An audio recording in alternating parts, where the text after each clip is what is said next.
बिस्मिल्लाहिर्रहमानिर्रहीम। मार्का हक़ बाबा धरती टीवी जी ख़ासि ट्रांसमिशन में अव्हां खे हिकु भेरो ॿीहर भली कार चऊं था। अॼु सिंध समेत सॼे पाकिस्तान में जश्न फ़तेह मल्हाइण जो सिलसिलो जारी आहे। कुझु ॾींहंनि खां वठी तक़रीबूं सिंध समेत मुल्क जे मुख़्तलिफ़ हिस्सनि में जारी आहिनि। इन जो पस मंज़र इहो आहे त इन्हनि ॾिहाड़नि में गुज़िरियल साल भारत पाकिस्तान ते हमिलो कयो हो। हमले जो पस मंज़र पहलगाम वाक़ियो हुयो ऐं इन खे इस्लाम सां ॻंढे पाकिस्तान सां ॻंढे हिकिड़ो इल्ज़ाम मढ़ियो वियो त भारत में हीअ जेका दहशतगर्दी थी रही आहे उन जे पुठियां पाकिस्तान आहे। पाकिस्तान इन मामले ते सुठे अंदाज़ में इन मामले जी आछ कई त अणधुरी हिकिड़ी जांच कराई वञे, पर भारत छाकाणि त उनजो सॼो बयानियो ई कूड़ ते ॿधलु हुयो, इन जे करे हुन इहा आछ क़बूल न कई ऐं इन हमले खे जवाज़ बणाए पाकिस्तान जे ख़िलाफ़ु जारियत कई, जंहिंजे जवाब में पाकिस्तान जी फ़ौज, पाकिस्तान जी बहादुर फ़ौज बुनियानुल मरसूस जे नाले सां जवाबी ऑपरेशन शुरू कयो ऐं पोइ दुनिया ॾिठो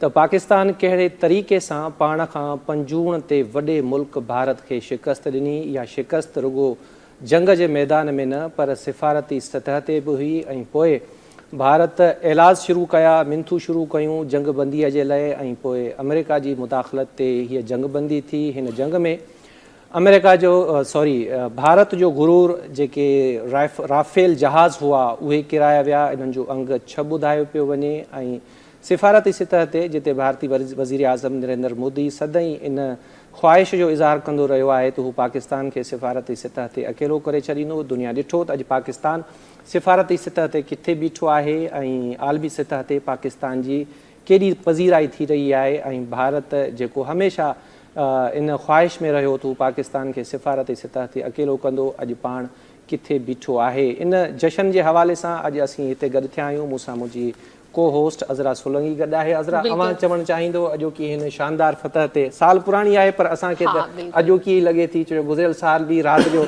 लॻभॻि 1:30 या 2 वॻे असां लाइव ट्रांसमिशन कई ऐं पल पल जी जेका सूरत हाल हुई उन बाबति बिल्कुलु जीअं तव्हां ॻाल्हि कई त पूरो साल जेको आहे गुज़री चुको आहे हिन जंग खे ऐं उहा ई ॻाल्हि त जीअं तव्हां चई बि चुका आहियो ऐं असांजा हाज़रीन या नाज़रीन जेके प्रोग्राम ॾिसी रहिया आहिनि असांजी नशरियात उहे बिल्कुलु ॿुधी बि चुका आहिनि त पूरे पाकिस्तान समेत जेके असांजी हीअ पूरी सिंध आहे अॼु जेको आहे जेके बि टीवी चैनल्स आहिनि तमामु सुठे ऐं सुहिणे नमूने सां असां पंहिंजी हीअ सेलिब्रेशन खे सेलिब्रेट कयूं था।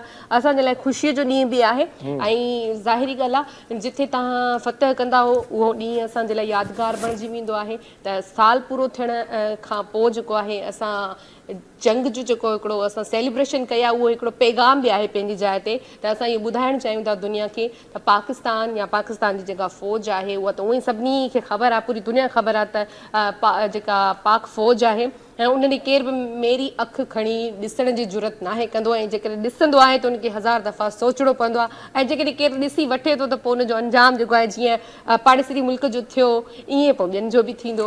सो बहरहाल असांखे ख़ुशी आहे इलाही। अच्छा, हीअ भारत जी जेका बदतरीन शिकस्त हुई इन जो एतिराफ़ त आलमी सतह ते थींदो ई रहियो आहे, पर उन खां अलावा बि पाण जेकॾहिं पाकिस्तानी क़ौम जी ॻाल्हि कयूं गुज़िरियल साल मूंखे यादि आहे जहिड़े तरीक़े सां पाकिस्तानी क़ौम निभायो या जहिड़े तरीक़े सां एके ऐं ॿधी जो मुज़ाहिरो कयो उनजो मिसाल तमामु घटि मिले थो। इवन अहिड़ा फुटेजिस अहिड़ियूं तस्वीरूं जेको आहे सो पधरियूं कयूं वियूं या अवाम जे साम्हूं आयूं, मीडिया ते आयूं, जंहिंमें हिकिड़े पासे पाण ॾिसूं पिया त पाक फ़ौज जा जेके बहादुर जवान आहिनि उहे मीज़ाइल फायर था कनि ऐं थोरी विथी ते ई जेके माण्हू आहिनि उहे पाक फ़ौज जे जवाननि सां गॾु बीठा आहिनि। त हीअ जेका जंग हुई भारत जे ख़िलाफ़ु, जंग त न हुई, हिकिड़ो नंढो ट्रेलर हुयो, हुन अॻराई कई जंहिंजो असां शानदार तरीक़े सां जवाबु ॾिनो, जंहिंजो आलमी सतह ते एतिराफ़ बि थी रहियो आहे। ऐं अॼु सूधो तव्हां ॾिसो त भारत इन बयानीअ में रुधल आहे त जेका दहशतगर्दी थी रही आहे भारत में उन में पाकिस्तान मुलविस आहे, पर जेकॾहिं पाण माज़ीअ जो मुशाहिदो कयूं था हिकिड़ी ॻाल्हि जेका साफ़ ऐं शफ़ाफ़ तरीक़े सां नज़र अचे थी त पाकिस्तान शायदि वाहिद मुल्क आहे दुनिया जो जेको सभ खां वधीक दहशतगर्दी खां मुतासिर थियो आहे ऐं जंहिं सभ खां वधीक दहशतगर्दी जे ख़िलाफ़ु क़ुर्बानियूं ॾिनियूं आहिनि। ख़ासि तौर ते पाक फ़ौज जा जेके बहादुर जवान आहिनि उहे हर रोज़ पाण ॾिसूं था त दहशतगर्दनि सां विढ़ंदे शहीद थियनि था। सो पाकिस्तान दहशतगर्दनि जे ख़िलाफ़ु भरपूर माज़ीअ खां वठी हिकु जंग विढ़ंदो आयो आहे ऐं हाणे बि उहा जंग जारी आहे ऐं इंशाअल्लाह ताला मुस्तक़बिल में भी इहा जंग जारी रहंदी जेसीं ताईं पाकिस्तान जी सरज़मीन दहशतगर्दी खां मुकमिल तौर ते पाक नथी थी वञे। सो ट्रांसमिशन में असां सां गॾु महिमान बि आहिनि, असां हिन ते ॻाल्हि ॿोल कंदासीं। पहिरियों तव्हांजो इंट्रोडक्शन करायूं त कहिड़ा कहिड़ा महिमान आहिनि जिन असांखे जॉइन कयो आहे। अब्दुल सलाम दादा भाई सनतकार आहिनि, कंहिं तारुफ़ जा मोहताज न आहिनि, उन्हनि असांखे जॉइन कयो आहे। साईं थैंक यू सो मच। उन खां अलावा नसीमुल गनी सहतो साहब पाण अगूड़ा सेक्रेटरी आहिनि, साईं बि कंहिं तारुफ़ जा मोहताज न आहिनि। ऐं हिन साइड जी पाण जेकॾहिं ॻाल्हि कयूं त अब्दुल रज़ाक बाजवा साहब पाकिस्तान पीपल्स पार्टी जा अॻवान आहिनि, हुननि असांखे जॉइन कयो आहे। गॾोगॾु राना अशफाक रसूल साहब पाण समाजी अॻवान आहिनि, साईं जो जेके समाजी ख़िदमतूं आहिनि कंहिंखां लुकियल न आहिनि, उन्हनि असांखे जॉइन कयो आहे। वॾी महिरबानी सर, तव्हां चइनी जी तव्हां असांखे जॉइन कयो। टेलीफोन लाइन ते बि तलत शबीर साहब जेके आलमी मामलनि जा माहिर आहिनि उहे बि असां सां टेलीफोन लाइन ते मौजूदु आहिनि ऐं पाण कोशिशि कंदासीं त उन्हनि सां बि गुफ़्तगू कयूं। शबीर साहब अस्सलाम वालेकुम। जी सर बहुत शुक्रिया सर, आपने हमें वक्त दिया। सर आज जश्न फतेह मनाया जा रहा है, आप कैसे देखते हैं इस दिन को तारीखी तौर पे और ख़ास तौर पे हमारा जो रवायती हरीफ है भारत? जी बहुत शुक्रिया जी, आपने मुझे इस अहम मौके पे अपने प्रोग्राम में मदद किया। मेरे ख्याल में पूरी पाकिस्तानी कौम के लिए आज का दिन बहुत अहम है और बिलाशुबा ये हमारी अफवाज की एक बहुत बड़ी कामयाबी थी जो पिछले साल मई के महीने में हमें हासिल हुई। और इस के दो पहलू हैं जो बहुत अहम हैं जिन पे मैं जिक्र करना चाहूँगा कि भारत ने गुज़िश्ता 70 सालों में एक मिथ क्रिएट की और उस मिथ की दो बड़ी शिकें थीं। उस मिथ की दो बड़े पहलू थे। एक पहलू ये था कि शायद भारत बहुत बड़ी ताकत है रीजन के अंदर, तो बैलेंस ऑफ पावर जो है, चूँकि आर्म फोर्सेज उनके बड़ी हैं, उनकी अफवाज बड़ी हैं, तो भारत के हक में टिल्ट करता है। दूसरी जो बहुत बड़ी मिथ थी वो थी कि भारत के पास चूंकि सुपीरियर एयरफोर्स है, उनकी फजाइया बहुत स्ट्रांग है, बहुत सुपीरियर है, उनके पास जो जहाज हैं, जो मशीनें हैं वो जदीद हैं और उनके अंदर बहुत ज़्यादा जो है वो ताकत है एयरफोर्स के अंदर। तो ये दो मिथ्स थी, बैलेंस ऑफ पावर की और एयर सिक्योरिटी की। ये दो मिथ्स जो थी ये ब्रेक हुई आप के 10 मई 2025 को। बिलाशुबा 10 मई 2025 को ऐसे लग रहा था कि जैसे ताकत का तवाज़ुन खित्ते में पाकिस्तान ने डिस्टर्ब कर दिया और अपने हक में कर दिया। 10 मई की 2025 को पाकिस्तान ने ये भी साबित कर दिया कि अभी जो फ़िज़ाएँ हैं, जो दोनों ममालिक के दरमियान फ़िज़ाएँ हैं, उन पे भी पल्ला पाकिस्तान एयरफोर्स का बारी है और एयर सुपरियॉरिटी की मिथ भी ब्रेक हुई। तो मेरे ख्याल में ये दो बड़ी अचीवमेंट्स थी और इसके बाद आप देख लें 1 साल गुजर गया, अभी तक भारत को शायद अपने इस सदमे से निकलने का मौका नहीं मिला। सही। अच्छा शबीर साहब, एक डिफरेंस भी मैं आपसे जानना चाहूँगा। एक पाकिस्तान था मार्का हक से पहले और एक पाकिस्तान है मार्का हक के बाद, तो इन दोनों में डिफरेंस क्या देखते हैं आप? खास तौर पे जब मार्का हक में हमने अपने से 5 गुना बड़े मुल्क को शिकस्त दी, तो आलमी सतह पे पाकिस्तान की क्रेडिबिलिटी कैसी रही और कैसा इमेज बना? देखिए जी, जब आप लड़ते हैं, जब आपकी अफवाज लड़ती हैं और वो मैदान के अंदर कामयाबी हासिल करती हैं, तो डेफिनेटली मैं हमेशा कहता हूँ कि जब आपका दो तरह की आपकी अगर हैसियत बढ़ेगी तो आपकी सियासी हैसियत बढ़ेगी। अगर आपकी माशी क्लाउड बढ़ेगा तो आपका सियासी क्लाउड बढ़ेगा। अगर आपका तस्वीराती क्लाउड बढ़ेगा, जिसको स्ट्रेटेजिक पावर कहते हैं, जो कि हमने दिखाई, दिफाई पावर दिखाई और तस्वीराती ताकत दिखाई, उसके नतीजे में आपकी सियासी ताकत, सियासी क्लाउड बढ़ा है दुनिया में। आप मई 25 से पहले देखें तो पाकिस्तान को शायद इस तरह संजीदा नहीं लिया जाता था जैसे मई 25 के बाद लिया जाता है। और आज तो आलम यह है कि हमारे मुल्क को लोग सालसी के लिए दरख्वास्त कर रहे हैं और इंडिया जो है वो आप देख रहे हैं साइड लाइन हुआ है। तो मेरे ख्याल में ये जो आपने अपनी ताकत का मुजाहरा किया बहुत अच्छे तरीके से और अल्लाह ताला की मदद आपके साथ थी, उसके बाद आपका जो पॉलिटिकल क्लाउड है दुनिया भर में बढ़ा, जिसकी वजह से आपकी इज्जत में इजाफा हुआ और उसी वजह से अमेरिका और ईरान की जो हालिया जंग जारी है इसमें पाकिस्तान का किरदार बहुत अहम है और आप इंडिया का किरदार देख रहे हैं वो आपको कहीं नजर नहीं आ रहा। सही। अच्छा सर, आखिरी सवाल, उसके बाद हम आपसे इजाज़त चाहेंगे। सिंतास मुआहदा अभी भी मुअत्तल है और भारत के साथ हमारे जो ताल्लुकात हैं आइडियल नहीं है।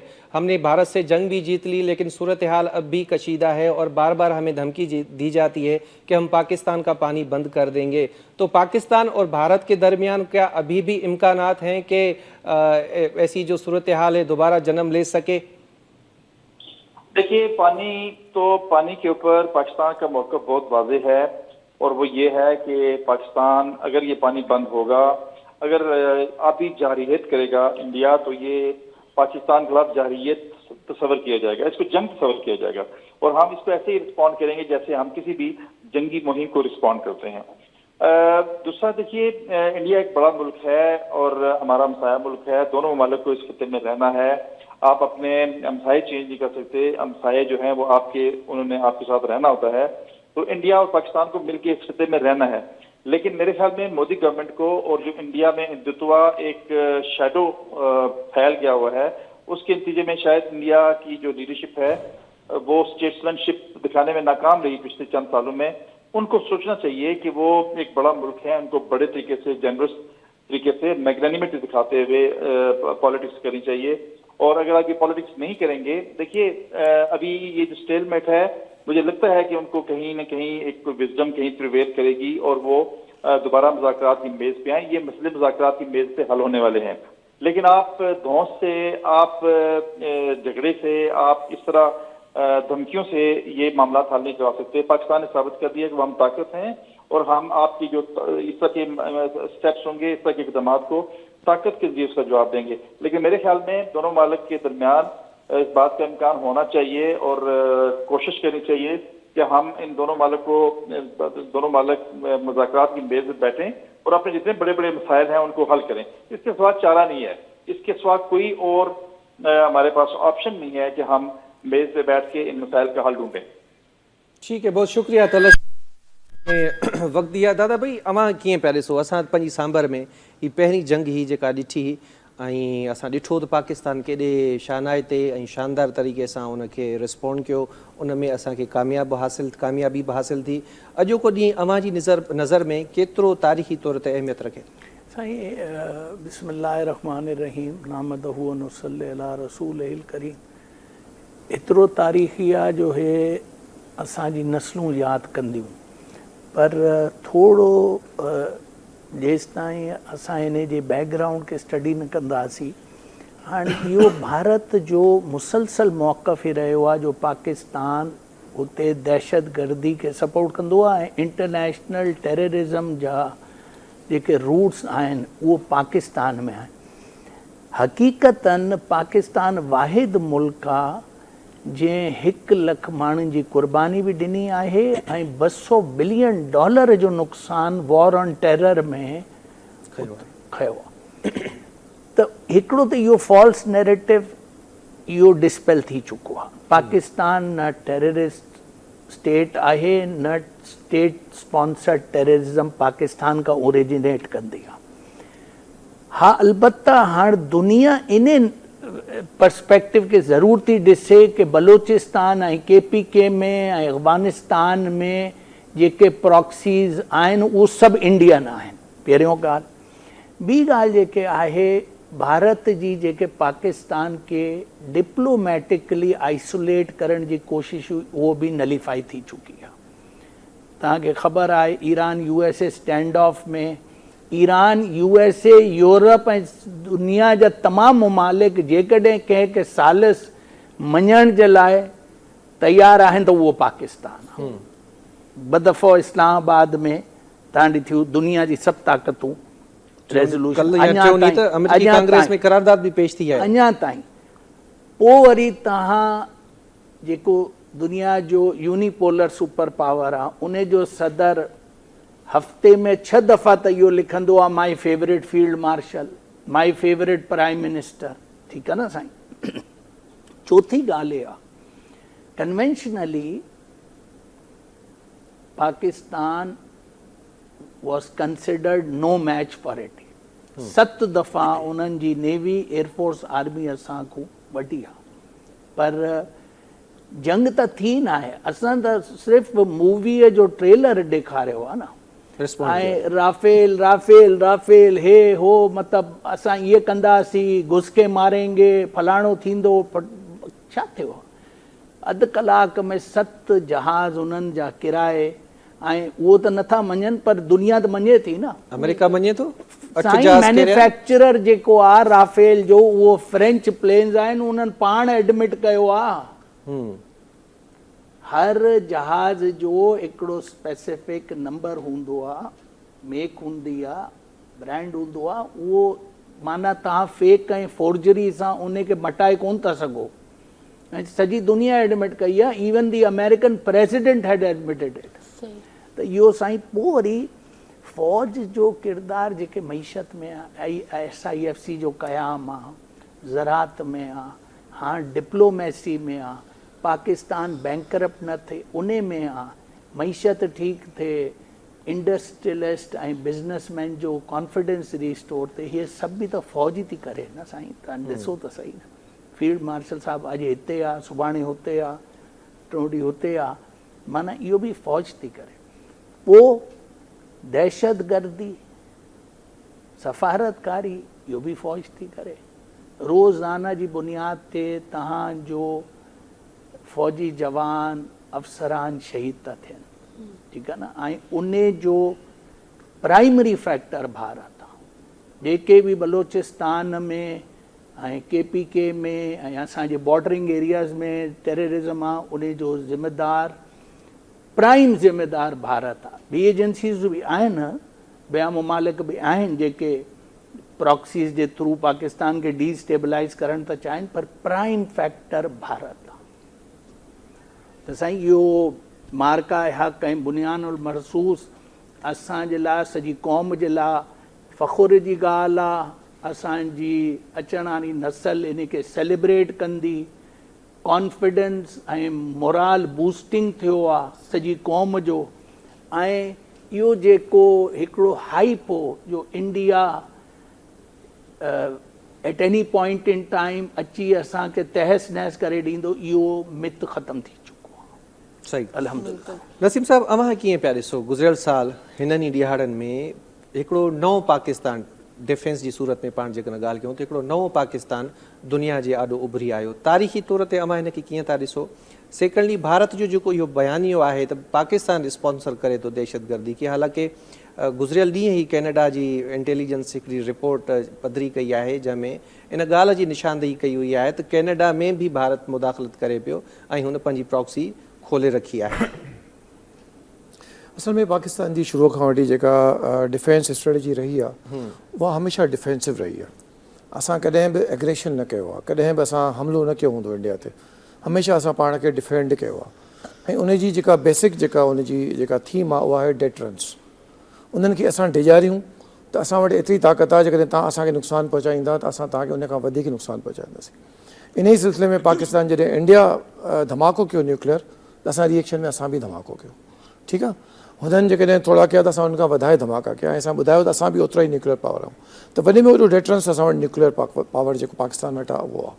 हाणे जॾहिं तव्हां वटि एतिरो पावर आहे जो तव्हां न्यूक्लियर वार ॿई मुल्क अफोर्ड नथा करे सघनि, त पोइ छा थींदो आहे त हीअ जेको आहे सो इंटेलिजेंस एजेंसीज़ ऐं प्रॉक्सीज़ जे थ्रू हिकिड़े क़िस्म जी जेका हीअ वारफेयर जेका आहे इहा वड़ी वेंदी आहे, तव्हांजे माण्हुनि खे इन्वॉल्व करे, जीअं बलोचिस्तान ऐं KPK में उन्हनि खे पैसा ॾेई उन्हनि खे हायर करे इहा जंग वड़ी पई वञे।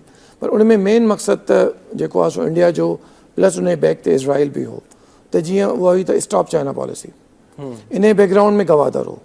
गवादर जी डेवलपमेंट जॾहिं खां शुरू थी आहे, उन खां वठी इंडिया जो रोल बलोचिस्तान में वधी वियो आहे। न फ़क़ति इंडिया जो वधी वियो आहे, पर इज़राइल जो बि वधी वियो आहे। इज़राइल जी बि फंडिंग आहे ऐं इज़राइल जी मोहबत इंडिया सां तमामु घणी वधी वई आहे। हिन जंग में रुगी इंडिया कोन हो जंहिं पाकिस्तान ते हमिलो कयो, इज़राइल बि हो, इज़राइली ड्रोन्स बि हुआ। उन्हनि खे बि असांजे फ़ौज उनखे तबाह करे छॾियो, नीस्तो नाबूद कयो। यकीनन कुझु डैमेज थियो असांखे, पर जॾहिं असां उन्हनि खे रिएक्ट कयो, जॾहिं असां उन्हनि जो उहो जेको सोवियत यूनियन खां वरितल डिफेंस सिस्टम ख़तमु करे छॾियो ऐं उन्हनि जे जहाज़नि खे तबाह करे छॾियो, त उन्हनि पाण चयो हाणे सीज़ फायर कयो। अॼु बि असां सीज़ फायर ते बीठा आहियूं। जंग ख़तमु न थी आहे। जंग ख़तमु करण लाइ का एग्रीमेंट थींदी आहे, को न को विच में माण्हू पवंदो आहे। अञा ताईं असां सीज़ फायर आहे, साल खां वठी सीज़ फायर आहे।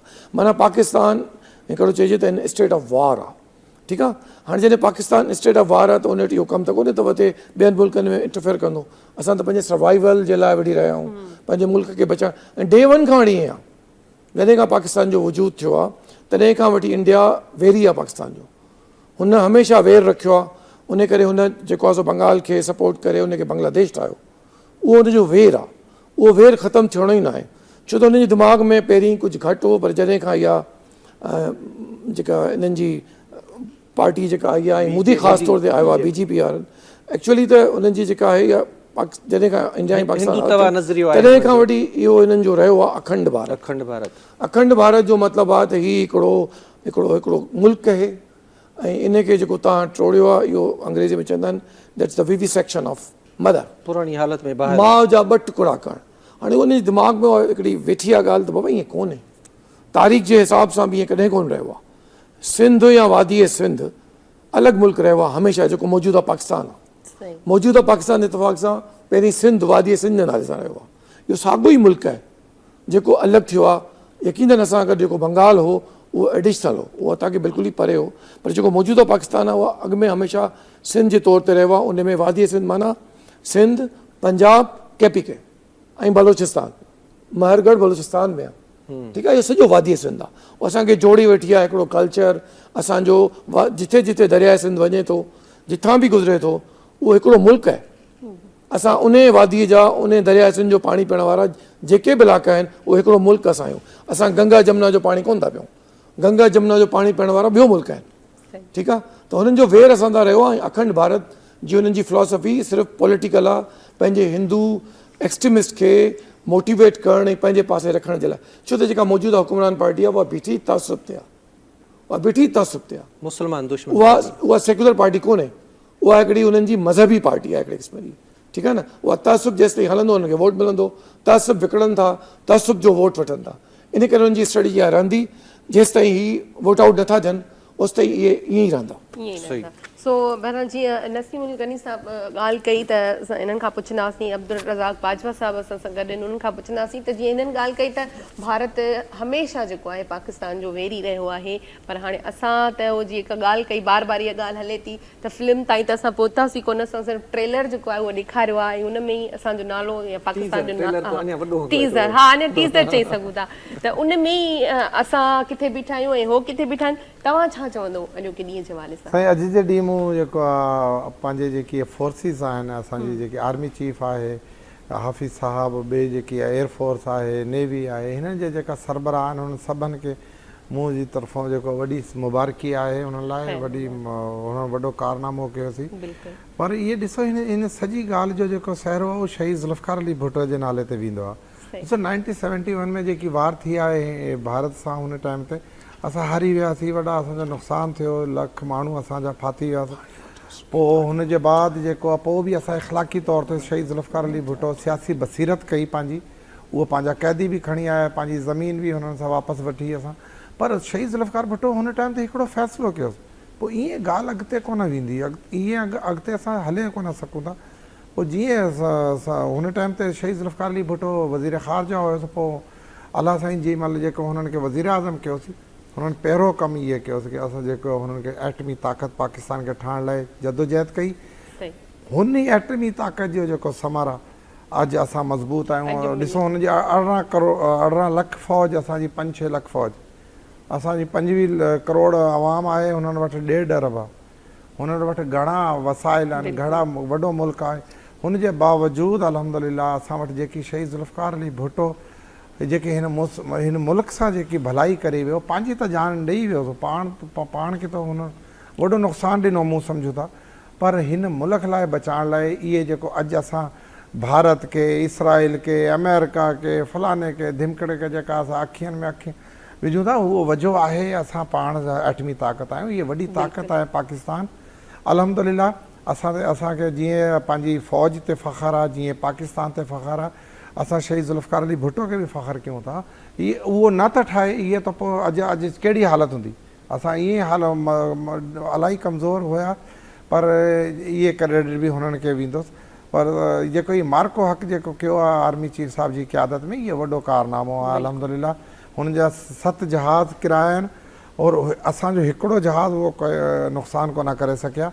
हाणे इहे वॾी मतिलबु पाकिस्तान लाइ। और हुनजे बाद तव्हां भारत जी हालति ॾिसो, बिल्कुलु तबाह हाल वेठो आहे। रोज़ माण्हू हुननि खे बुझा था ॾियनि, हुन में गैरत ई न आहे। अमेरिकन प्रेसिडेंट हुननि सां कीअं था ॻाल्हाइनि उहो ॾिसो। वो पर ये सॼी क़ौम अलहमदिल्ला पाकिस्तानी जेकी 25 करोड़ अवाम आहे, ये असां हिन नाले ते असां गॾु आहियूं, पाकिस्तान जे नाले ते गॾु आहियूं, पंहिंजी फ़ौज सां गॾु आहियूं, पंहिंजी मौजूदा हुकूमत सां गॾु आहियूं। पोइ जीअं जीअं भुट्टे साहिबु हिननि खे ठाहियो, शहीद ज़ुल्फ़िकार अली भुट्टो, पोइ हिन जो जेको तजुर्बो कयो उहो मियां नवाज़ शरीफ़ कयो। इहो बि वॾो कारनामो आहे। जेको जंहिं माण्हू जो करेक्टर आहे, जो क्रेडिट हुनखे ॾियणु खपे असांखे। पोइ बेनज़ीर साहिबा जी महिल आई, पोइ हुननि जेकी टेक्नोलॉजी, जदीद टेक्नोलॉजी जेका मज़ाइल खणी आयासीं, पोइ उहो मज़ाइल असां वटि आहिनि। हाणे ॾिसो पाकिस्तान सां जेका वॾा वॾा मुल्क आहिनि, ताक़तमंद मुल्क आहिनि, पर उहो बि मां पाकिस्तान सां जेका घाबरणु पिया कि बाबा इहा वॾी ताक़त आहे। त अल्हम्दुलिल्लाह जंहिं महिल जेकी सियासी क़यादत हिकिड़े पेज ते आहे, हाणे इस टाइम प्राइम मिनिस्टर जेको आहे शहबाज शरीफ़ और आर्मी चीफ और जेकी पाकिस्तान जी अवाम, अल्हम्दुलिल्लाह असां हिकिड़े पेज ते आहियूं, सभु मिले पाकिस्तान जा दिफ़ा था कयूं और अॻिते बि कंदासीं। इंशाल्लाह असांजा माल जान असां पंहिंजे मुल्क ते क़ुर्बान। बिल्कुलु बिल्कुलु। ऐं उहा ई ॻाल्हि तव्हां जेका ॻाल्हि कई हिननि, उहा बि सची आहे। त ज़ाहिरी ॻाल्हि आहे, पाकिस्तान जेको आहे या पाकिस्तान में जेके जेके रियासतूं रहियूं, जिन जेको जेको कारनामो सर अंजाम ॾिनो पाकिस्तान जे हवाले सां, वाक़ई क्रेडिट त सभिनी ॾांहुं वञे थो। पर जेका अॼु जेको असां ॾींहुं मल्हाए रहिया आहियूं, उहो स्पेशली जेको आहे पाक फ़ौज ॾांहुं क्रेडिट वञे थो। ऐं जेको आहे हेॾां राना अशफ़ाक़ रसूल साहिब बि वेठा आहिनि, समाजी अॻुवान आहिनि, उन्हनि खां बि पुछंदासीं तव्हां पंहिंजा वीचार वंडियो हिन ॾींहं जे हवाले सां। बिस्मिल्लाहिर्रहमानिर्रहीम। सबसे पहले तो सबको मुबारकबाद। आज के दिन हमने बहुत बड़ा कारनामा सर अंजाम दिया। अक्सनी फ़ौज हाफिज़ साहब की सरपरस्ती में, गवर्नमेंट की सरपरस्ती। कहना सिर्फ ये है कि हमारा जो अवाम था उसको भी क्रेडिट दें आप। फौज तो लड़ी, इसमें कोई शक नहीं है। फौज ने जो कारनामा अंजाम दिया आधे घंटे 2 घंटे के बाद, लेकिन उसके पीछे जो पाकिस्तानी अवाम थी, शीशा फैलाई हुई दीवार और उनके जज्बे, अगर आपने देखे उन लोगों साइकिल पे उनके उठा के ले गए, बिल्कुल क्या कहते हैं, टुकड़े, उनके जहाज़ों के टुकड़े जो गिरे थे उनके। तो ये अवाम का जज्बा, और उन दिनों में जब ये जंग हुई है, हम थोड़े से तितर बिटरे सियासी तौर पर, लेकिन जैसे ही हमला हुआ सब यकजा हो गए और फिर पाक साहब फौज के साथ खड़े हो गए, दुआओं की शक्ल में, नारों की शक्ल में। और मैं ये समझता हूँ कि वो दिन मुझे याद है कि कोई बंदा परेशान नहीं था। आमतौर पर जंग के ज़माने में नॉर्मल दुनिया चलती रही, मतलब कोई बात थी नहीं, जैसे कुछ हुआ ही नहीं है। और वो कह रहा था जब हमने तबाह कर दिया, लाहौर की पोर्ट को तबाह कर दिया, मतलब हालत ये थी। सबसे ज्यादा एंजॉय जो हमने किया वो भारत की मीडिया को किया। मीडिया इतना झूठ बोल रही थी, इतना झूठ बोल रही थी। मुल्क के लिए हमारे अजीब से सूरत बयान कर दी, रहीमिया खा एयरपोर्ट को तबाह बर्बाद कर दिया, कराची पोर्ट भी एक दिमाग। तो ये उनकी बुखलाहट थी। लेकिन हमारा अवाम, मैं उसको बहुत क्रेडिट देता हूँ। सच्ची बात ये कि हम अवाम के अंदर रहते हैं, लोगों के साथ राब्ते में रहते हैं। किसी एक बंदे ने जो उस दिन खुशी ना मनाई हो या परेशानी दिखाई हो, मुझे कोई बंदा नजर नहीं आता। मैं आपको अपना बताता हूँ कि मैं रूटीन के मुताबिक सुबह वॉक करने गया हुआ, वॉक के दौरान मुझे हार्ट अटैक हो गया। तो मैं एक बेंच पे बैठ गया। इतने में जो वॉक के पीछे लोग आ रहे थे ना, उनमें से एक ने शरारतन कहा, हमला हो गया। तो मैंने कहा उसकी ऐसी, मैं हार्ट अटैक में हूँ, मैंने कहा उसकी ऐसी की तैसी, आने दो मोदी को, देख लेंगे हम। अच्छा, मुझे नहीं पता हमला हो चुका है। वो कहता भाई हमला हो गया, बल्कि शाम तक इंशाल्लाह पाकिस्तान शाम तक आपको पता लग जाएगा हम कौन है। तो कहने का मकसद ये। और फिर एक और बात बताऊँ, मुझे ये भी इजाज़त थोड़ा सा हासिल है आप सबके लिए कि जिस बंदे ने पहला राफेल गिराया मेरा भांजा है, उसामा इशफाक मेरा भांजा है। अभी हाल ही में उसने इंटरव्यू दिया, बकाया रिकॉर्डिंग है उसकी, मेरे पास भी पड़ी हुई है। वो कहता है कि हमारा जज्बा ऐसा था कि जाना है, आना नहीं है। ये अल्लाह ताला की मेहरबानी थी। वो गए, वो कहता मैंने पहला अटैक, मुझे हुक्म मिला कि आप उसको उड़ा दो रैफाल को, पहला रफेल उसने गिराया। उसका बाप भी स्क्वाड्रन लीडर था, एक दूसरा, 2 भाई, दोनों F-16 चलाते थे। और माशाल्लाह, मतलब कहने का मकसद ये कि ऐसे लोग जिस फौज में, जिस कौम में मौजूद हो, उस कौम को कोई बंदा शिकस्त नहीं दे फिर सकता। वो कौम जो है ना वो ऐसे ही जंग हो या टीजर हो जैसे इन्होंने कहा, हम उसको फिर वो एंजॉय करते हैं। और सबने एंजॉय किया। मैं कहता हूँ कोई बंदा पाकिस्तान का ऐसा नहीं जिसने कोई परेशानी का इजहार किया, सिवाय इसके कि कोई नाकबंद देश लोग जो थे वो अपने चस्के के लिए। जी, जी। लेकिन आम तौर पे आवाम जो अच्छा थी, हमें अशरफ उसका साहब, यहीं से हम कंटिन्यू करेंगे, ब्रेक का टाइम हो जाता है तो ब्रेक लेते हैं, ऐं ब्रेक वठंदासीं ऐं ब्रेक खां पोइ वरी हिन ख़ूबसूरत ऐं स्पेशल ट्रांसमिशन में वरी मिलूं था। वठूं था ब्रेक। वेलकम बैक जी, वेलकम बैक। पाकिस्तान हमेशा ज़िंदाबाद। ऐं टाइटल एॾो ख़ूबसूरत थो लॻे ईअं चवण में, मां इहो त साम्हूं लिखियल बि आहे ऐं साम्हूं स्क्रीन ते तव्हां ॾिसंदा बि हूंदो, पाकिस्तान हमेशा ज़िंदाबाद। ऐं हिन ख़ूबसूरत ट्रांसमिशन में जेको आहे असांखे नए महिमान बि जॉइन कयो आहे, जिन जो तारुफ़ जेको आहे डॉक्टर श्याम सुंदर आडवाणी साहब असांखे जॉइन कयो आहे। पाण मेंबर आहिनि प्रोविंशियल असेंबली जा ऐं गॾोगॾु स्पेशल असिस्टेंट आहिनि चीफ मिनिस्टर जा for minorities affairs department government of Sindh. साईं तव्हांखे भलीकार चऊं था ऐं तव्हांजी वॾी महिरबानी, तव्हां शॉर्ट नोटिस ते कई आया। शुरूआत बि तव्हां खां था कयूं, कीअं था ॾिसो अॼोके ॾींहं ते, अॼोके ॾींहं खे तारीख़ी पस मंज़र में, ख़ासि तौर ते ही जेके असांखे मुख़्तलिफ़ वक़्तनि ते भारत तरफ़ां बबिक्यूं मिलंदियूं रहियूं हुयूं त हीअं करे छॾींदासीं, कॾहिं एयर स्ट्राइक जी ॻाल्हि थींदी, कॾहिं घुसके मारे जी ॻाल्हि थींदी हुई ऐं आख़िरकार उहो ॾींहुं आयो गुज़िरियल साल जॾहिं पाकिस्तान हिन जो मुंहुं तोड़ जवाबु ॾिनो। ऐं सभ खां पहिरीं तव्हांजो धरती टीवी नेटवर्क जो थोराइतो आहियां जो हिकु इम्पॉर्टेंट ॾींहं ते पाकिस्तान जी जेको तारीख़ी ॾींहुं मोर का हक़, आउं सम्झां थो पाकिस्तान जे तारीख़ में जेके बि जंगियूं माज़ीअ में थियूं आहिनि उन खां सभ खां तारीख़ी ऐं शानदार तारीख़ी फतह मोर का हक़ आहे। ऐं हिन मौक़े ते असांजे प्रेसिडेंट जनाब आसिफ अली ज़रदारी साहब खे, प्राइम मिनिस्टर शहबाज शरीफ़ साहब खे, फील्ड मार्शल सैयद आसिम मुनीर साहब ऐं पाकिस्तान फ़ौज जे टिनी सरबराहनि खे, पाकिस्तान क़ौम खे दिलि जे गहराइनि सां मुबारकबाद थो ॾियां। ऐं पूरे पाकिस्तान में जंहिं तरीक़े सां हीउ सेलिब्रेट थी वियो, हिकु वॾे जोश जज़्बे सां गुज़िरियल केतिरनि ॾींहंनि खां इहा सेलिब्रेशन हले पई। दरअसल जेका तव्हां ॻाल्हि कई असांजे पाड़ेसरी मुल्क भारत जे हवाले सां, उहो रोज़ अज़ल खां पाकिस्तान जो वेरी रहियो आहे। उन कॾहिं बि हिकिड़ी पुरअमन माहौल जे हवाले सां, अमन जे हवाले सां, पाड़ेसरियुनि जे हक़नि जे हवाले सां हिकिड़ो जेको नेचुरल फिनामिना हूंदो उनखे सदाईं सबोतार कयो आहे। ऐं पाकिस्तान खे हीअ तारीख़ी कामयाबी मिलण खां पोइ हिन वक़्तु जेका वॾी असांखे ॿी जेका तारीख़ी कामयाबी मिली आहे मोर का हक़ जे बेस ते, जेका अॼुकल्ह ईरान अमेरिका इज़राइल जी जेका जंग हले पई उन में पाकिस्तान सफ़ारती तौर ते जेको तारीख़ी रोल पियो प्ले करे, उहो सॼो क्रेडिट मोर का हक़ जे करे, उनजो सॼो क्रेडिट असांजे फील्ड मार्शल सैयद आसिम मुनीर साहब उनजी पूरी टीम खे वञे थो। बुनियादी तौर असां सूफ़ीज़म जा पोइ लॻायूं, असां नथा चाहियूं जंग कंहिं बि दुनिया जे खिते में न हुअणु घुरिजे, सिर्फ़ु इंडिया पाकिस्तान जी न, ईरान अमेरिका इज़राइल न, किथे बि रूस ऐं यूक्रेन जी न। लतीफ़ साईं जी उन बैत में हिकिड़ी वॾी तारीख़ माना आहे, साईं सदाईं करी मथे सुंद सकार दोस्त मिठा दिलदार आलम सभु आबाद करी।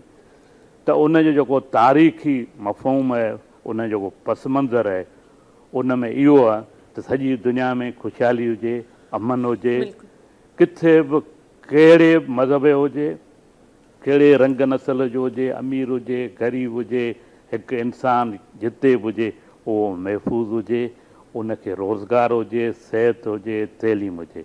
पाकिस्तान पीपल्स पार्टी हमेशह पंहिंजे मुल्क ऐं क़ौम लाइ, पंहिंजे आर्म फोर्स लाइ उन सां गॾु रही आहे, गॾु रहंदी, हिकु पेज ते आहिनि।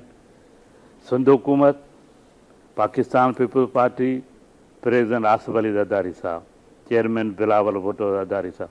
तव्हां सो लास्ट वीक असांजे सिंध हुकूमत जे तरफ़ां हिन मोर का हक़ जे सेलिब्रेशन हवाले सां पूरे पाकिस्तान में जेको सभ खां पहिरियों प्रोग्राम थियो, सिंध हुकूमत पाकिस्तान पीपल्स पार्टी कराची में कयो, जंहिंमें असांजे चेयरमैन बिलावल भुट्टो ज़रदारी साहब शिरकत कई। उन प्रोग्राम में वॾी ख़ुशूसी अहमियत जी ॻाल्हि इहा हुई त असांजे टिनी आर्म फोर्स जा जेके सरबराह उन्हनि जे इदारनि जा माण्हू हुआ, असांजा हिकिड़े वॾे अंग में डिप्लोमेटिक हुआ, मीडिया जा दोस्त हुआ, सिविल सोसाइटी हुआ, हिकिड़ो गॾियल मैसेज हो त असीं हिन राह ते, हिन पेज ते, पूरी पाकिस्तान क़ौम हिकु पेज ते आहे, जंहिंजो अमली सबूत असां सभु अॼु बि गॾिजी ॾेई रहिया आहियूं।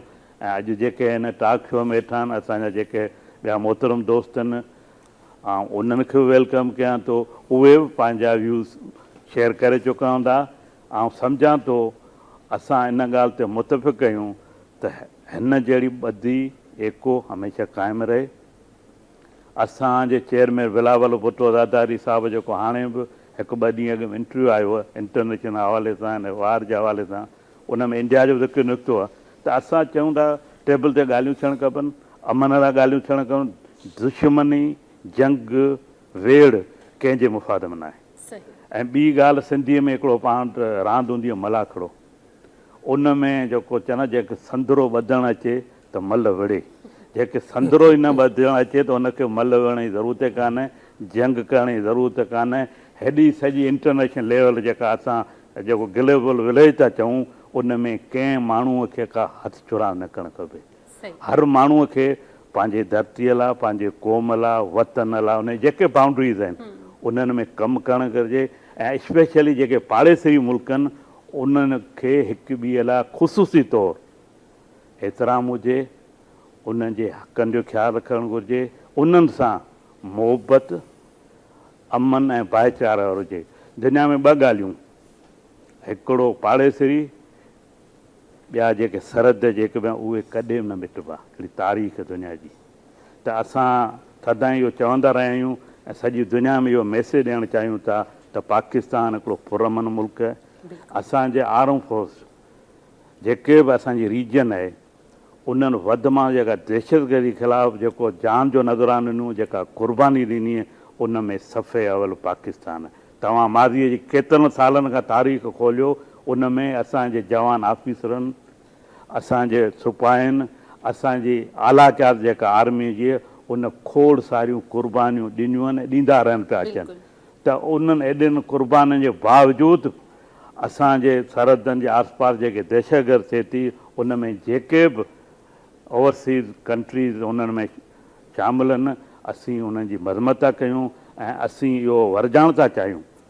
हाणे जेको पूरी दुनिया में हिकिड़ो ट्रेंड हलियो जेको तव्हां सभिनी पाण जे नाले जो हूंदो, ख़ुशूसी तौर ते जेको ईरान अमेरिका जे वार खां पोइ पाकिस्तान जो जेको हिकिड़ो तारीख़ी रोल प्ले करे पियो, थैंक यू पाकिस्तान। उन थैंक यू पाकिस्तान खे सिर्फ़ु पाकिस्तान कोन चयो, पूरी दुनिया जे माण्हुनि चयो त तव्हांजे हिन अमल जे करे हीअ जेका जंग जी सीज़ फायर थी आहे उन जा हिकिड़ा तारीख़ी असरात हिन खिते ते पवंदा, ओवरऑल सॼी दुनिया ते पवंदा।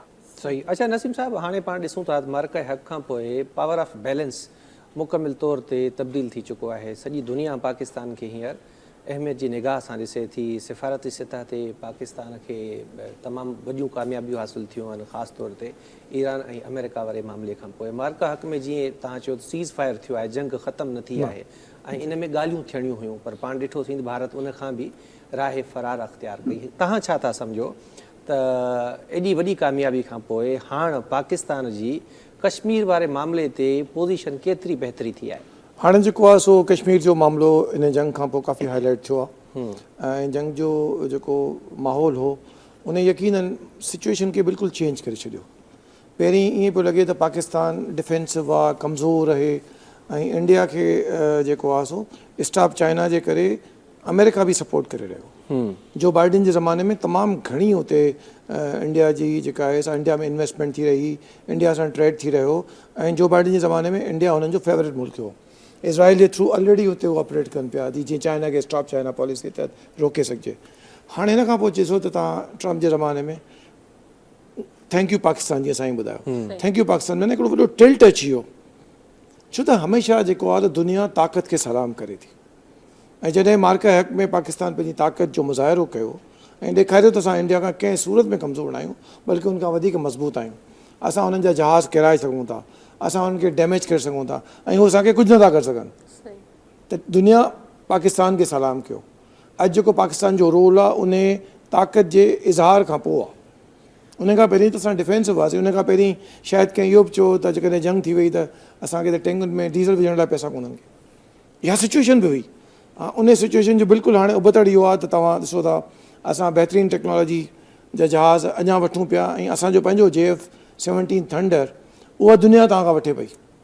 माना हिकिड़ो जेको आहे सो तव्हां वटि हिकिड़ो नई जेका आहे एक्सपोर्ट खुली वई आहे दुनिया में डिफेंस जे मामले में। ठीकु आहे। हिते तव्हां ॾिसो हिते आइडियाज़ जा हमेशह हिते एग्ज़िबिशन कराची में थींदी, बिल्कुलु हमेशह थींदी, पर असां कॾहिं कोन ॿुधंदासीं त का एॾी वॾी का एग्रीमेंट थी हुजे। उन में ई JF-17 थंडर जी पहिरियों दफ़ो स्टॉल लॻायो वियो, JF-17 थंडर खे एग्ज़िबिट कयो वियो। उन खां पोइ बि कोन विकाणो। हिन जंग खां पोइ जेतिरो ऑर्डर्स पाकिस्तान खे मिलनि था JF-17 थंडर जा, ओतिरी त शायदि पाकिस्तान जी प्रोडक्शन कैपेसिटी कोन्हे का। ठीकु आहे न। माना हाणे पाकिस्तान जी प्रोडक्शन कैपेसिटी बि वधंदी ऐं उन खां पोइ ॿिया मुल्क जेके ग़रीब मुल्क आहिनि जिन खे डिप्लोमेटिकली ॿिया माण्हू वॾा मुल्क वॾो हथियार नथा ॾियनि, त JF-17 थंडर 4.5 जनरेशन जो जहाज़ आहे या 4th जनरेशन जो जहाज़ आहे। हुननि जे लाइ तमामु वॾी ॻाल्हि आहे। ईरान वटि जेके जहाज़ आहिनि उहे त तमामु पुराणा आहिनि। उन्हनि वटि जेके तमामु घणा पुराणा जेके आहिनि से फाइटर F सीरीज़ जा जहाज़ आहिनि। इन करे तव्हां वठो त सिर्फ़ु मिज़ाइल सां अटैक थो करे। वारफेयर बहरहाल चेंज थी वियो आहे, पर उन वटि पुराणी टेक्नोलॉजी हुई। असां वटि लेटेस्ट टेक्नोलॉजी, असांजो एयरफोर्स सुपीरियर आहे। राफेल 4.5 हो, असांजो 4 हो, पर असां वटि जेको ॿियो जहाज़ हो उन में जेको आहे सो उन थ्रू असां हुनखे मारियोसीं, J-10 हो शायदि। उन सां असां उन्हनि जे राफेल खे बि किरायो। असां उन्हनि जे मिक्स सीरीज़ जेके सोवियत यूनियन जा या रशिया जा उन्हनि खे बि किरायोसीं। फ्रेंच इहो आहे राफेल, उनखे बि किरायोसीं। ठीकु आहे। त जॾहिं एतिरा 6-7 जहाज़ असां किराया तॾहिं असांजो प्रोफाइल चेंज थी वियो ऐं हुननि रिक्वेस्ट कई सीज़ फायर जे लाइ। हुननि रिक्वेस्ट कई त हाणे बसि असांजी जेका ठिग हुई उहा निकिरी वई ऐं असांखे उल्टो कमु थी वियो।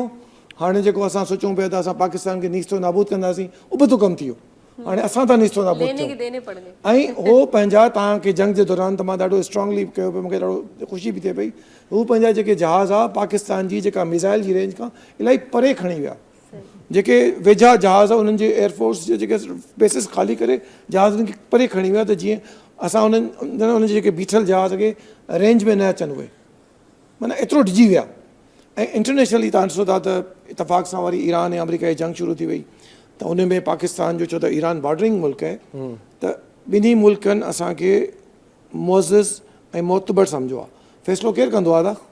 चङो मुड़ुसु कंदो आहे, चङो मुड़ुसु कंदो आहे, चङो मुड़ुसु मञे न असांखे। हा सही ॻाल्हि। अमेरिका जहिड़ो मुल्क चङो मुड़ुसु मञो वेठो आहे तस्लीम करे वेठो आहे जेको अकेलो सुपर पावर आहे। ठीकु आहे। उहो जॾहिं चाहे थो तव्हां चङा मुड़ुसु आहियो त तव्हां चङा मुड़ुसु आहियो, ॻाल्हि ख़तमु थी वई। ॻाल्हि ख़तमु थी वई। दादा भाई अवां कीअं था ॾिसो पाकिस्तान जी पोज़ीशन कश्मीर मामले ते? भाईजान, पाकिस्तान ऐं इंडिया में जेके कंटेंशियस इशूज़ आहिनि न, उहो सिर्फ़ु जीअं नसीम साहब चयो न त इहो सीज़ फायर थियो आहे, एंड ऑफ हॉस्टिलिटीज़ थियो आहे। अञा ताईं को फ्रेमवर्क या परमनेंट एग्रीमेंट न थियो आहे। वरी तव्हां उन्हनि जे मिनिस्टर मोदी साहब ऐं राजनाथ सिंह ख़ासि तौर ते हुननि जा बयानात जेकॾहिं तव्हां ॾिसंदव त माना उहो वॉर रिथोरिक अञा बि कंटिन्यूस आहे। पहिरियों खां असां फतेह 2 फतेह 3 जो जेको टेस्ट कयो आहे ऑपरेशनल रेडीनेस शो करण जे लाइ, उहो बि उन सिलसिले जो आहे। पर इंडिया ऐं पाकिस्तान जे दरमियान जेके 3 इम्पॉर्टेंट कंटेंशन्स आहिनि, हिकिड़ो त आहे कश्मीर, ॿियो आहे पाणी ऐं टियों इहो सीज़ फायर वारो मामिलो। कश्मीर जो इशू घणो हाईलाइट थियो आहे, हती कि अमेरिकन प्रेसिडेंट लास्ट ईयर उन पाण इहो वॉलंटियर कयो हो सदर डोनाल्ड ट्रंप, जो मां मीडिएशन कराए इन खे सेटल कंदुसि। छो त न्यूक्लियर आर्म्ड पाड़ेसरी उन में जेकॾहिं को फ्लैश पॉइंट थींदो त माना इहो सॼो रीजन, सॼी दुनिया ख़तमु थी वेंदी। ठीकु आहे न। पाकिस्तान तमामु मज़बूत मुल्क आहे, आर्म्ड फोर्सिस जे लिहाज़ सां, अवाम जे लिहाज़ सां, जज़्बे जे लिहाज़ सां, ईमान जे लिहाज़ सां ऐं जियो पॉलिटिकल सिचुएशन जे लिहाज़ सां। ऐं इहो को माना एग्ज़ैजरेटेड फिगर न आहे, इहो हक़ीक़त आहे। पोइ वरी जेके चाइनीज़ इंट्रस्ट आहिनि बलूचिस्तान में, ग्वादर में, जेको असां इंडियंस खे मारियो आहे लास्ट ईयर, या ट्रेलर ॾेखारियो आहे या टीज़र ॾेखारियो आहे, उन में चाइना जो तमामु सिग्निफिकेंट रोल आहे, इम्पॉर्टेंट रोल आहे। इहो सॼी दुनिया मञे थी, ठीकु आहे न। ऐं जॾहिं हिननि तव्हांखे इहो धमकी ॾिनी जो असां पाणी तव्हांजो रोके ॾींदासीं, त चाइनीज़ गवर्नमेंट बाक़ाइदा अनाउंस कयो आहे जो पाणी मथे को ईंदो आहे, ऐं उन्हनि इहो ई चयो जेकॾहिं तव्हां पाकिस्तान जो पाणी रोकींदव त असां तव्हांजो पाणी रोकींदा। त माना अल्हम्दुलिल्लाह अवाम, फ़ौज सभु हिकु आहिनि। पाकिस्तान जी जियो पॉलिटिकल सिचुएशन बि तमामु स्ट्रॉन्ग आहे, ऐं कश्मीर जो हल बि इंशाअल्लाह अक़वाम मुत्तहिदा जे रेज़ोल्यूशन्स जे हिसाब सां निकिरंदो इंशाअल्लाह। सही बाजा साहब त अज़रा तव्हां छा चवंदो उन ते? मैं जेको ये जेको हालात हाणे हलनि पिया, मूं त इहे त चऊं भाउ जेको आहे इंशाअल्लाह हिननि भारत जी जेको हाणे अॻिते हिमत न थींदी और बहितरीन जेकी आहे पाकिस्तान जी हिकमत अमली हले पई, असांजी फोर्सिस जी, अवाम जी तमामु असां हिकिड़े पेज ते आहियूं। इंशाअल्लाह अल्लाह साईं ख़ैरु कंदो। इहे इंडिया खे जेको सबक़ु ॾेई वेठा आहियूं, हिननि खे अॻिते हिमत न थींदी। और जीअं इहे आर्मी चीफ साहब चयोसीं कि जेके हिननि पाणी असांजो बंदि कयोसीं त पोइ असां हिन ते हमला करे छॾंदासीं, पोइ असां एटम बम इस्तेमालु कंदासीं। हिननि में एतिरी बि हिमत न आहे असांजे पाणी बंदि करण जी। इहे माशाअल्लाह पाकिस्तान जी अवाम बि ॾिसो घणी महांगाई बर्दाश्त था करनि, पोइ बि असां जेको पंहिंजो एटमी जेकी आहे मज़ाइलनि जी जेकी आहे, जेकी पंहिंजी दिफ़ाई मामलात असां मज़बूत करे वेठा आहियूं। महंगाई आहे, इलाही महंगाई आहे, अवाम जेको वॾी तकलीफ़ में आहे, पर हिन जे बावजूद बि मुल्की दिफ़ा ते माण्हू जेका आहिनि गॾु आहिनि, पाकिस्तानी फोर्सिस जन गॾु आहिनि, असां गॾु आहियूं। इंशाअल्लाह कुझु न थींदो, पाकिस्तान हमेशह रहण लाइ ठहियो आहे और हमेशह इंशाअल्लाह क़ाइमु दाइमु रहंदुसि। पाकिस्तान इंशाअल्लाह इहे ज़िंदाबाद आहे और हमेशह ज़िंदाबाद रहंदुसि इंशाअल्लाह। इंशाअल्लाह इंशाअल्लाह। सो जेको आहे अशफाक रसल साहब खां बि पुछंदासीं उन्हनि जो मौक़िफ़ छा आहे, जीअं कश्मीर ते ॻाल्हि हले पई त तव्हां कीअं था ॾिसो हाणे? कश्मीर पाकिस्तान की शारक, ये हमारे कायद आज़म ने फरमा दिया, तो उस पर तो कोई सौदेबाजी हो नहीं सकती, समझौता हो नहीं सकता। अभी दादा भाई ने कहा तो वो कुछ हालात, वाक़यात, फिर हम चूँकि अक़वाम आलम में रहते हैं, हम कवानीन की पाबंदी करना जानते हैं, तो जो अक़वाम मुत्तहिदा की करारदादें हैं उसकी वजह से हम लोग बाई खारजा पॉलिसी के तहत उसको हल करना चाहते हैं। लेकिन खुदा न खास्ता इंडिया ने कोई जारियत करने की कोशिश की अब या पहले भी, तो कल एक बड़ी प्यारी बात कही थी सरबरा ने, 1960 का जो मुआहदा है ना हमारा पानी का, वो 6 दरिया हैं, 6 के 6 पाकिस्तानी दरिया हैं, उनको तकसीम करके 3-3 किया गया था। तो उन्होंने कहा कि फिर तैयार रहो, आने वाले दिन जब कश्मीर हमारा होगा तो वो 3 दरिया भी फिर हमारे होंगे, तुम पानी के मुहताज होगे, हम नहीं होंगे। सही। तो ये एक कहानी है। कश्मीर इंशाअल्लाह ताला हमारा है, दिलो जान से हम उनके साथ हैं और अक़वाम मुत्तहिदा की करारदादों का सिर्फ हम इंतज़ार करते हैं। अब माहौल बनेगा, अब लोग डरेंगे, अमन की तरफ जाना चाहेंगे, तो उस अमन की एक सबसे बड़ी कड़ी यही होगी कि पाकिस्तान जाएगा अक़वाम मुत्तहिदा को जनाब उस पर हल करवाइए, हमारा मसला भी है। उसके बाद जिस दिन वो हरकत करेगा, असल में शुरू से पाकिस्तान हमेशा से लड़ने के नहीं करता, पहल नहीं करता, बिल्कुल वो करता पहल, फिर वो जूते खाता है, भाग भी जाते और जूते भी खाता है, ये जूते खाने वाली बात है। सही। और अभी बात कर रहे थे, थैंक यू पाकिस्तान, 10 मई को हम जंग जीते, 24 तारीख को मुझे सऊदी अरब जाना, अल्लाह ने हज के लिए बुलाया था, वहाँ चला गया। उससे पहले भी जाता रहा हूँ।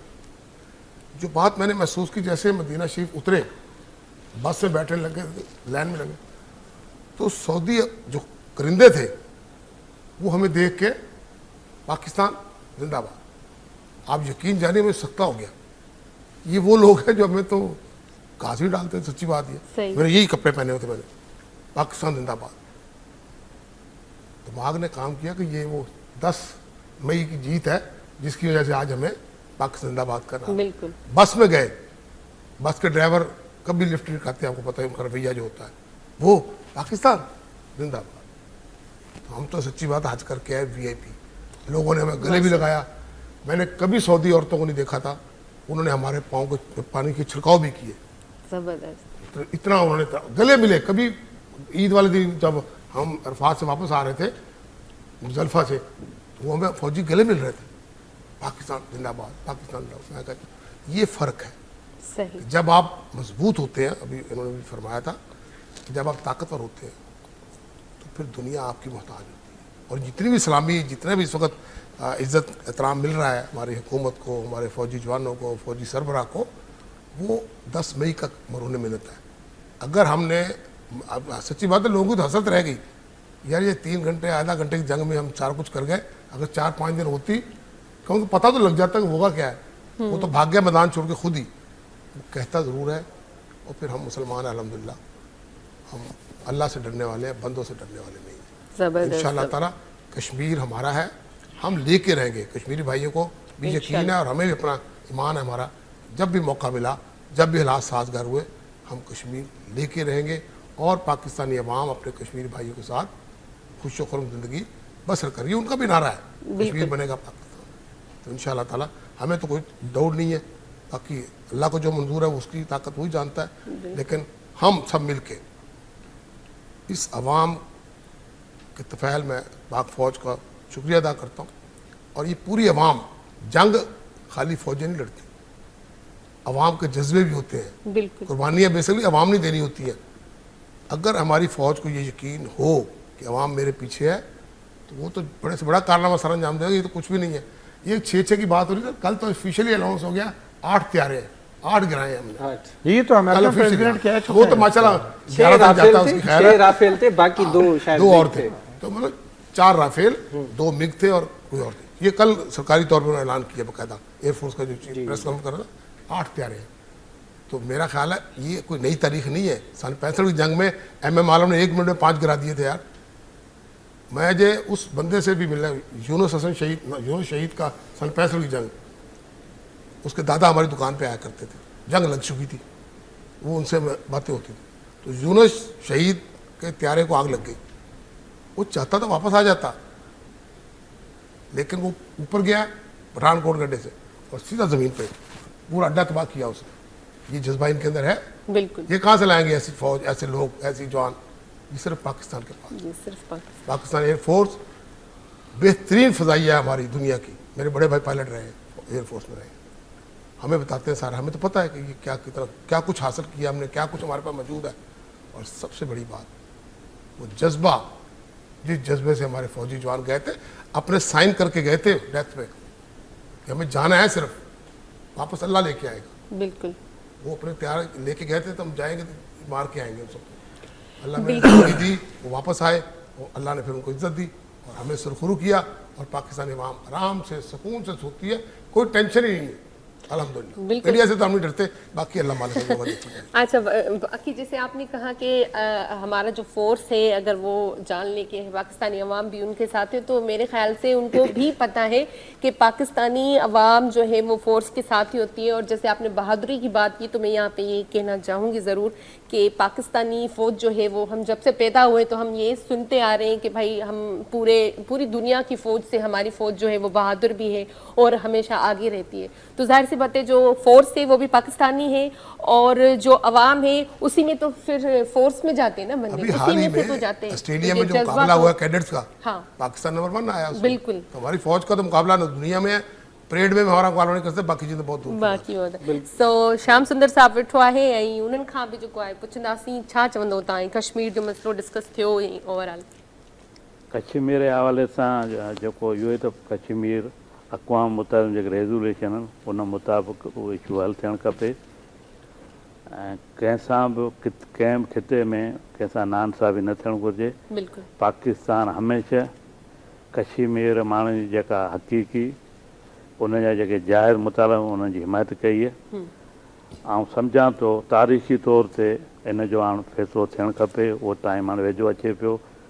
ऐं पाकिस्तान इंडिया जे विच में जेको हिकिड़ो घणेई तकरारी मसइला इशू रहियल आहे, ऐं उन में पूरी उमेदूं आहिनि उहो अक़वाम मुतहद जे रेज़ोल्यूशन मुताबिक़ हल थींदो। मोरका हक़ जे हवाले सां हिकु ॿी ॻाल्हि कंदो हलां त असांजे पाकिस्तान में जेके बि अक़लियती बिरादरी रहे थी, हिंदू कम्यूनिटी हुजनि, क्रिश्चन हुजनि, सिख बिरादरी हुजे, भाई बिरादरी हुजे, पारसी हुजनि, उन्हनि बि उहो ई जज़्बो, उहा ई मोहबत, उहा ई पंहिंजे वतन सां, धरतीअ सां, जेको असांजे हिंदू कम्यूनिटीअ में हिंदू हुया त असीं धरतीअ खे माउ जो दर्जो ॾींदा आहियूं, त असांजे सभिनी माण्हुनि माना उन जज़्बे ते पंहिंजे वतन मुल्क सां प्यार जो, पंहिंजे सचाई जो मुज़ाहिरो कयो, जीअं असांजे अक्सरती ॿारनि मुस्लमाननि कयो। हूअं कुदरती तौरु नेचुरली जेको जंहिंजी जहिड़ी जनम भूमि आहे उन सां वफ़ादार रहंदो, उन सां सचो रहंदो, उन जो ई खेकार रहंदो, चाहे उन जो फ़ैथ मज़हब कहिड़ो हुजे। जेका इंसानियत आहे पूरी दुनिया में जिते बि जंहिंजी जेको जनम भूमि आहे, नेटिव प्लेस आहे, उन जी हिकिड़ी वॾी हिस्टोरिकल अहमियत आहे। उन तारीख़ी पस मंज़र में असांजूं सभु जेके अक़लियतूं बिरादरियूं आहिनि, असांजा मुस्लमान भाउरनि, पूरी पाकिस्तान हिकु पेज ते इन ॿधीअ जो मुज़ाहिरो कयो जो अॼु सॼी दुनिया में जेको पाकिस्तान जो नालो रोशन थियो आहे, जेको सरखुरू थियो आहे, आईंदा बि थींदो रहंदो। असांजूं दुआऊं, पूरी पाकिस्तानी क़ौम जी दुआऊं, असांजे जेका पाकिस्तान जी अफ़वाज उन सां गॾु आहिनि, उहा अञा वधीक तरक़ी करे, अञा वधीक इज़त माणे, पाकिस्तान जो नालो अञा वधीक रोशन थिए। ईअं ई पाकिस्तान में जेका जमहूरियत क़ाइमु आहे उहा अञा हिन खां वधीक अॻुभरी थिए, ऐं उन जमहूरियत जे ख़ातिर जिन माण्हू तारीख़ी तौर ते MRD तहरीक हली 1983 में, 1986 में, जमहूरियत वारा जिन पंहिंजो जान जो नज़रानो ॾिनूं, क़ुर्बानियूं ॾिनियूं, उन्हनि जी बदौलत अॼु पाकिस्तान में जमहूरियत क़ाइमु आहे, पार्लियामेंट क़ाइमु आहे। अॼु सभु पाण जेके आज़ादु मीडिया आहे उहो सॼी जेको क्रेडिट वञे थो उन्हनि माण्हुनि जे हिकिड़े तारीख़ी किरदार जे करे अॼु मीडिया बि आज़ादु आहे। पाण हिकिड़े पुरसकून माहौल में हिकिड़ी ॻाल्हि ॿोल करे रहिया आहियूं, मुल्की लेवल ते, इंटरनेशनल लेवल ते। ऐं सम्झां थो जिन माण्हुनि क़ुर्बानियूं ॾिनियूं उन्हनि में तारीख़ हमेशह सोनेरी वर्ड में यादि कंदी। बिल्कुलु बिल्कुलु बिल्कुलु। सो बहरहाल जेको आहे ख़ूबसूरत कचहरी त अञा जेको आहे असां जारी सारी रखंदासीं, पर जेको आहे तव्हांखे शायदि वञिणो आहे, श्याम सुंदर साहब खे वञिणो आहे। हा, अच्छा तव्हांखे वञिणो आहे। सो असां ॿिनि महिमाननि खां अलविदा वठंदासीं ऐं ब्रेक वठंदासीं हिते ई, पोइ वरी ब्रेक खां पोइ ॿिया महिमान असां सां गॾु हूंदा, वरी पंहिंजी ख़ूबसूरत कचहरी खे कंटिन्यू रखंदासीं। वठूं था ब्रेक। वेलकम बैक नाज़रीन। ऐं असीं हिते वेठा आहियूं, तव्हांखे ख़बर आहे यकीनन त जश्न फ़तेह जे सिलसिले में मोरका हिक जी कामयाबी खे 1 साल पूरो थियो आहे, जिते असीं हिन शानदार फ़तेह खे, शानदार सोभ खे सेलिब्रेट कयूं पिया। उते असीं पंहिंजे शहीदनि खे बि ख़िराज अक़ीदत पेश कयूं पिया, भेटा पेश कयूं पिया। ऐं हाणे छाकाणि त असांजी ट्रांसमिशन जा वञी कुझु ई मिंट बचिया आहिनि अज़रा, पोइ असां कोशिशि कंदासीं त जेके महिमान असां वटि रहिजी विया आहिनि, बचिया आहिनि, आख़िर में असीं कंहिं मैसेज वारे पासे वञूं। छाकाणि त हिकिड़ो मिसाल जंहिंजो बार बार असीं ज़िक्र कयूं पिया त जॾहिं पाकिस्तान हिंदुस्तान जे ख़िलाफ़ु जवाबी ऑपरेशन शुरू कयो, या हिंदुस्तान जॾहिं पाकिस्तान जे ख़िलाफ़ु जारियत कई, त सॼी क़ौम मिड़ी मुठ थी वई, मुतहद थी वई, ॿधीअ जो हिकिड़ो शानदार मुज़ाहिरो कयो वियो। त इहा ॿधी आख़िर पाण खे जेके साल जा 12 महीना आहिनि उन्हनि में नज़र छो कोन थी अचे, या जेके आम ॾींहं आहिनि उन्हनि में नज़र छो कोन थी अचे। असीं जेकॾहिं भारत जी हिकिड़ी नंढड़ी जारियत जे ख़िलाफ़ु मुतहद थी करे ऐं दुनिया खे इहो तासुरु ॾेई सघूं था त असीं हिकु आहियूं, असीं मुतहद आहियूं, असीं मज़बूत आहियूं, त आम रवाजी जेके ॾींहं आहिनि जेकॾहिं असां उन्हनि में बि इन ई ॿधीअ जो मुज़ाहिरो कयूं, इन ई एके जो मुज़ाहिरो कयूं, त पाकिस्तान जी पोज़ीशन किथे बीहंदी। ऐं पाकिस्तान न रुॻो आलमी सतह ते, पर पाण जेकॾहिं इंटरनल असांजा जेके मामलात आहिनि उहे बि दुरुस्त करे वठूं त केतिरो असीं मज़बूत थींदासीं।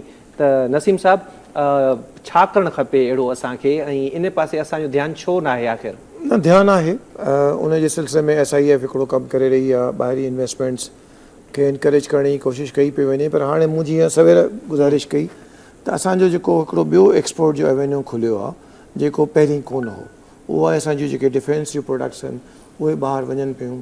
त यकीनन इहो असांजो एक्सपोर्ट्स में इज़ाफ़ो आहे। माना असांजे जेको आहे सो पैसनि में इज़ाफ़ो आहे, असांजी इनकम में इज़ाफ़ो आहे।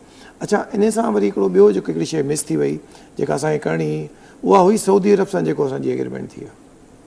अच्छा, जेका सऊदी अरब सां एग्रीमेंट थी आहे उहा बि हिकिड़ा इकोनॉमिक साइड ते असांखे काफ़ी बेनिफिट ॾींदी, छो त हुन में विच में इहो बि हो त हू पंहिंजो जेको आहे हिते वॾी हिकिड़ी रिफाइनरी लॻाईंदा ऐं खोड़ सारी इन्वेस्टमेंट पाकिस्तान जे हाणे अंदरि अची वेंदी। जॾहिं ईंदी जेको असां काफ़ी अरसे खां काफ़ी सालनि खां कोशिशि कयूं पिया त डायरेक्ट इन्वेस्टमेंट अचे, फॉरेन डायरेक्ट इन्वेस्टमेंट जेके FDI चवंदा आहिनि, उहा अचे, पर उहा अचे कोन पई, तमामु घटि पई अचे।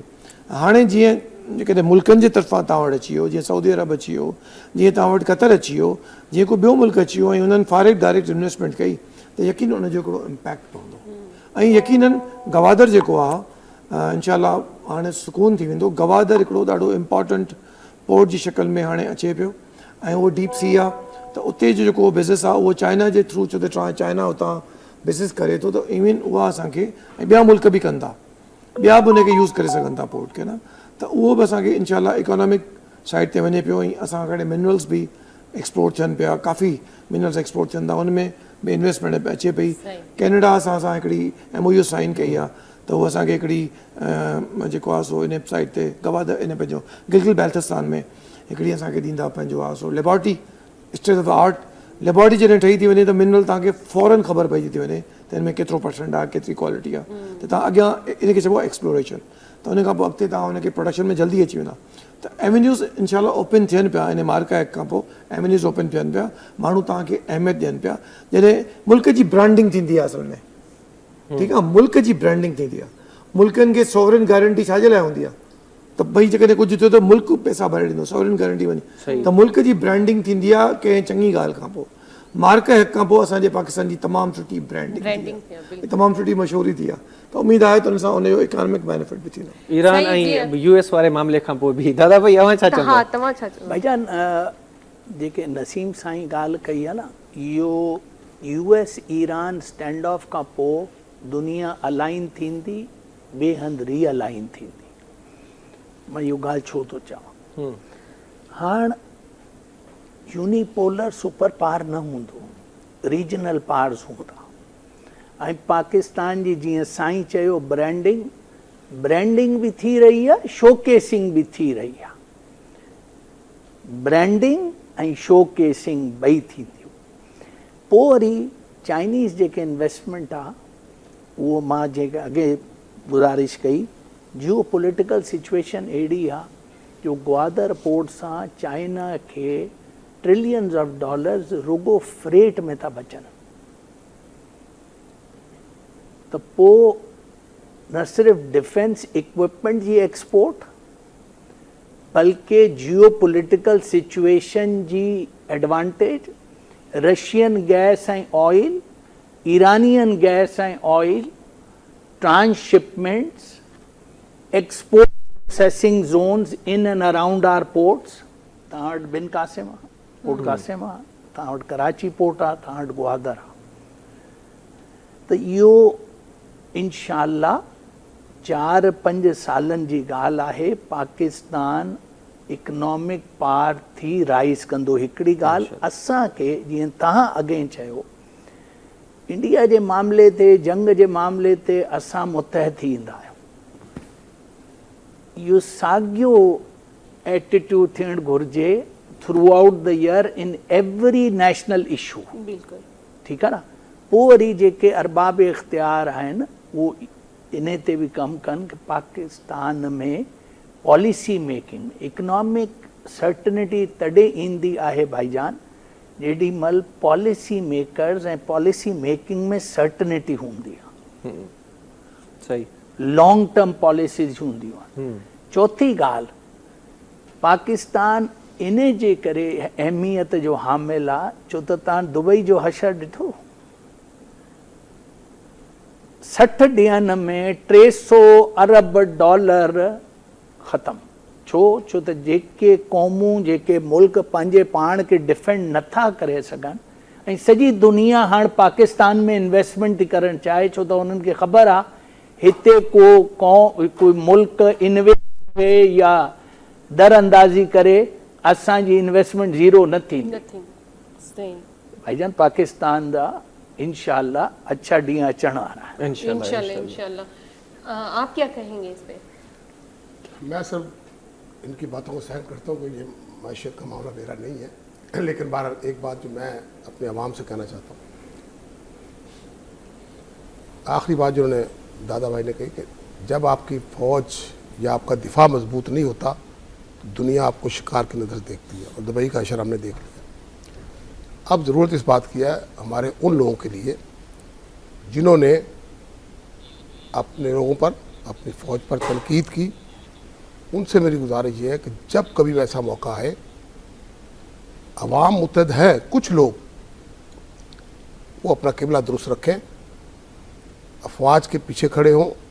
बाकी सियासत अपनी अपनी है, जो मर्जी करते रहें, कोई कुछ नहीं कहेगा आपको, लेकिन ऐसे दिनों पे, ऐसे मौक़ों पे आपको भरपूर यकजहती का सबूत देना चाहिए, ताकि अफवाज आपके हौसलों पर, अवाम की ताकत पर जीती है। उनकी तो तरबियत है, उन्होंने तो जान देनी है पाकिस्तान के लिए, अल्लाह के हुक्म से देनी है, लेकिन हमें भी अपना किरदार अदा करना चाहिए, हमेशा पॉजिटिव रहना चाहिए। मैंने एक महफिल में एक बुज़ुर्ग आ गए, हम बैठे हुए थे, तो उन्होंने कुछ नाज़ेबा अल्फाज फ़ौज के बारे में कहे। आप यकीन जानिए, रात का टाइम था, 1-1:30 बजे का टाइम था, मैं खड़ा हो गया, मैं उससे भिड़ गया उस बंदे से। मैंने कहा यार तुम कैसी बात करते, फ़ौज को तुम कैसे कह सकते हो? मेरा दादा फ़ौजी, मेरा नाना फ़ौजी, मेरा बाप फ़ौजी, मेरा भाई फ़ौजी, मेरे भांजे फ़ौजी।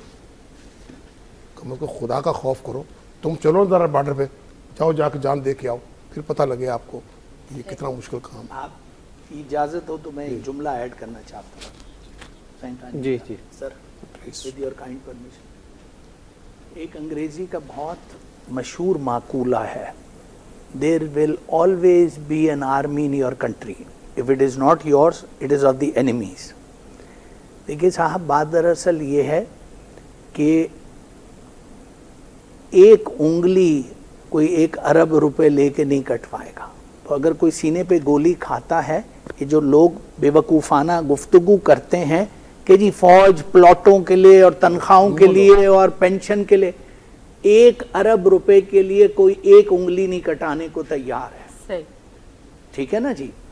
तो ये जज्बा है कि इंसान अपनी बीवी को बेवा करता है, बच्चों को यतीम, ये सिर्फ अल्लाह का हुक्म, ईमान और जज्बा है कि आदमी।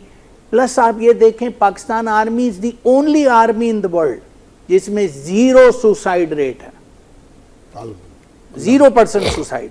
अच्छा, अब मैं कतन ये नहीं कह रहा कि आपकी अफवाज फरिश्तों पर मुश्तमिल है, कोई दुनिया में कोई इदारा फरिश्तों पर मुश्तमिल नहीं होता। इंसान है, गलतियां होती हैं, कोताहियां होती हैं, लेकिन आप अपनी छोटी सियासी बसीरतों को सामने रख के मुल्क के नेशनल इंटरेस्ट को ना आप कॉम्प्रोमाइज़ कर सकते हैं, ना कंडेम कर सकते हैं, ना क्रिटिसाइज कर सकते। अरे भाई, जंग फौज ने लड़ी है, जीदारी से लड़ी है, तो सेलिब्रेट करो। ठीक है दादा भाई, आपका बहुत शुक्रिया। टाइम क्योंकि बहुत मुख्तसर है और हमारी ट्रांसमिशन का टाइम भी खत्म हो रहा है। नसीम साहब अवांचा बड़ा बड़ा शिरकत कई। अशफाक साहब आपका भी बहुत बहुत शुक्रिया, आप शॉर्ट नोटिस पे आ गए। ऐं अज़रा अवांजी मेहरबानी, थैंक यू सो मच। ऐं आख़िर में बस नंढड़ा 2 लफ़्ज़ त ॿधीअ में तमामु घणी ताक़त आहे, ऐं जेसीं ताईं असांजो पंहिंजो घर मज़बूत न थींदो ओसी ताईं असां कंहिं बि दुश्मन सां मुहाॾो अटकाए नथा सघूं ऐं उनखे शिकस्त नथा ॾेई सघूं। सो जेके बि इशूज़ पाण हिते डिस्कस कया, उमेद कयूं था त इहे वेझे मुस्तक़बिल में सॉर्ट आउट थी वेंदा ऐं असांजो घर जंहिंजो हिकिड़ो तासुर वयल आहे, जंहिंजी बुनियाद ते ई शायदि असांजे मथां जारियत थींदी रही आहे, त असांजा मसइला आहिनि, असीं कमज़ोर आहियूं पर असीं कमज़ोर न आहियूं। असांजा पाण में केॾा बि मसइला छो न हुजनि, पर जॾहिं ॻाल्हि ईंदी वतन जी, जॾहिं ॻाल्हि ईंदी देश जी, जॾहिं ॻाल्हि ईंदी पाकिस्तान जी, त असीं सभु मुतहद आहियूं, असीं सभु हिकु आहियूं ऐं असीं गॾिजी विढ़ंदासीं। इन सां ई असांजी ट्रांसमिशन जो वक़्तु पंहिंजी पुॼाणी थो पहुचे। मूंखे ऐं अज़रा सोलंकी खे ॾींदा इजाज़त। अल्लाह निगहबान, पाकिस्तान जिंदाबाद। से जो हमने अहद किया वो अहद हमेशा याद रहे।